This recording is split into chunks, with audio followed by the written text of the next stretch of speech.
We got to get rid of this RV. That's a comment that we received.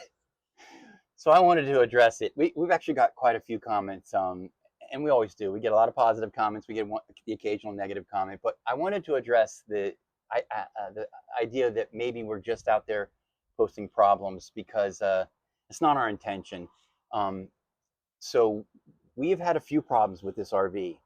In the very beginning, we had the transfer switch issue that the dealership took care of, and there's documentation on that early in our videos. We had issues with the wipers and whatnot that the inspection company actually took care of for us. So we haven't really spent a lot of money other than what we wanted to spend. The retro bands on the front tires were expensive. We spent some money there.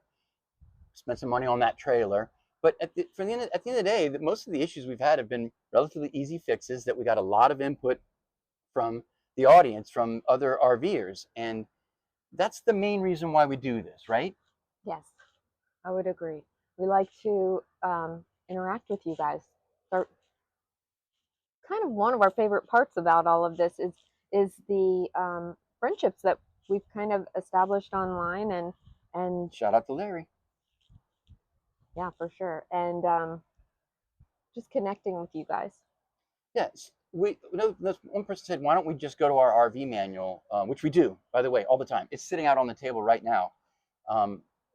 We definitely go to the RV manual, but we also ask the questions because the RV manual is obviously a great source of information, but we get a lot of really good tips and different tips for the RV awning. We learned so much about the wind sensor and other aspects of the awning that, by the way, the awning's working great now. So how weird is that? Gremlins, Yeah, I we guess. don't know we don't know what was wrong with it, but we never thought of a wind sensor until we put it out there, and then uh, several people mentioned it's the wind sensor, like duh.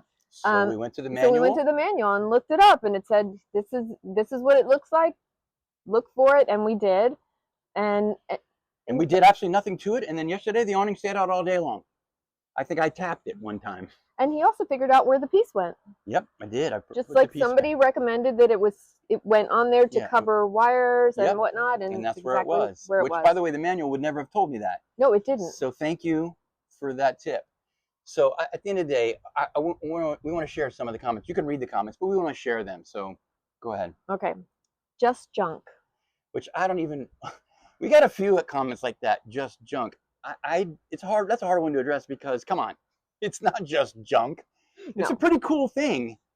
All these things are big, cheaply made garbage cans on wheels. I've said this before. Their homes designed to go down the road at 70 miles an hour, and every single one of you have driven on the American road. Some of them are great, some of them suck. So they're built to be lightweight to get as best fuel economies you can possibly get.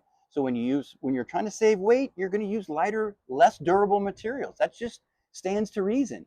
But I'm amazed at how well this thing stays put together and doesn't break, considering some of the roads I've gone crashing down at 70 miles an hour. It's nuts. Okay, this one's not an RV one. This is a Florida one. Florida, such a toilet. Okay, that's a funny one because I think Florida's great. I mean, especially the area that we're in right now. I'm sure there are areas of Florida that are terrible, but people here are so nice, and we're so close to the beach and the river. This is a beautiful place. These things are garbage and built with the cheapest materials. Not the cheapest, just lightweight. It's a trailer. Not a trailer, motorhome. We don't tow this. We tow a trailer. We don't tow this. Living in a tin can. Okay, it's mostly fiberglass, I believe. I don't think a lot of wood, a lot of fiberglass. I don't think there's very much tin at all. RVs are money pits. So is a house. So is a boat, which we had before and probably will after this. So the money pit. Is it cheaper than living in a home? No, definitely not. I don't think it is. You spend your money in different places, but it's you're spending money on lot rent, fuel, maybe a few more repairs. But once again, it's a home on wheels. Good googly gook. The technology is incredible. So is it a money pit? No more so than anything else you buy. That's whether it's a classic car or a house or an RV or a boat. It just depends on how you want to spend your money. A friend of mine once said, I've spent $1 million on RVs in my life and 3 million fixing them. Wow, that's a wealthy guy. Yeah, that's true.